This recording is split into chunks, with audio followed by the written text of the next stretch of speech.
Je vous propose maintenant d'enfiler un casque et de monter sur ces échafaudages pour rencontrer Pierre Grondin. Il est chef de chantier et il a gravi tous les échelons au sein de la même société depuis plus de 20 ans. Un métier auquel il croit et qui mériterait, d'après lui, d'être beaucoup plus valorisé auprès des jeunes Réunionnais. Suivez-moi.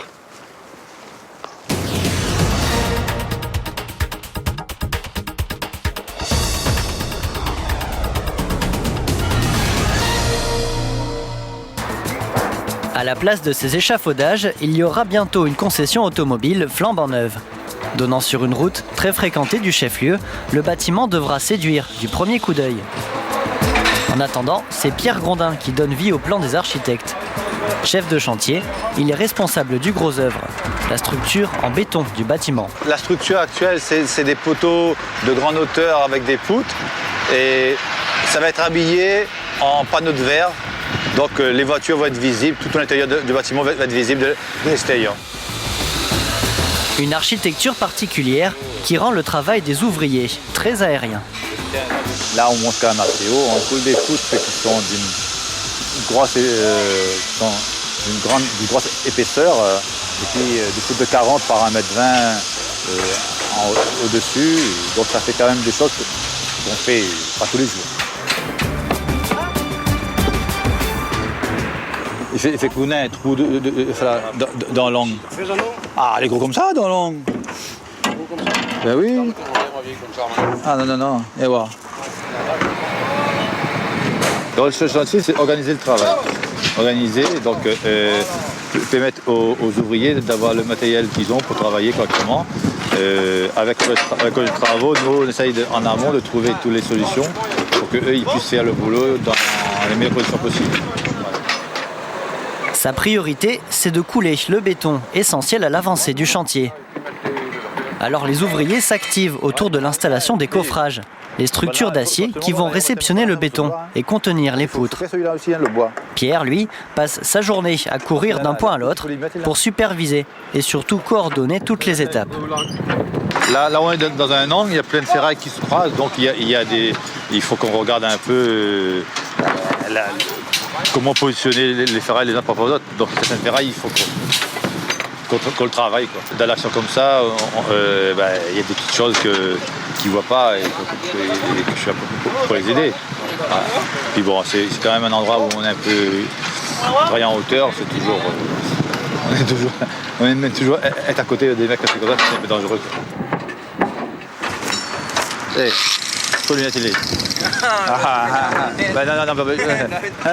J'ai commencé à la bonne échelle, j'ai commencé à apprendre le métier parce que j'étais quelqu'un qui ne sait rien dans le bâtiment. On a appris au fur et à mesure, hein. On était là, on apprenait. Et puis de fil en aiguille, on est monté d'échelon. Vite voir s'il ne mate pas là. Viens, pars, hein.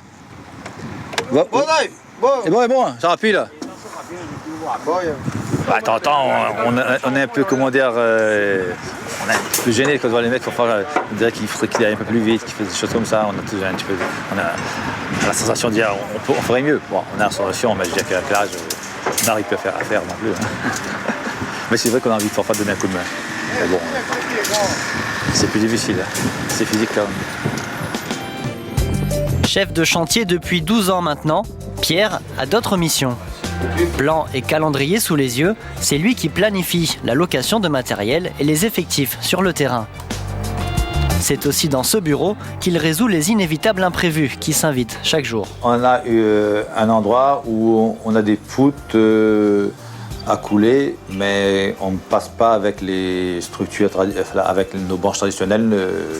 On a de la difficulté parce qu'on a on a des poutres qui sont juste à côté d'une autre, on ne passe pas. Donc tous les jours, il faut trouver des solutions par rapport au style de chantier aussi qu'on fait. C'est des chantiers où c'est technique, quoi. Il y a souvent des choses différentes, des hauteurs différentes.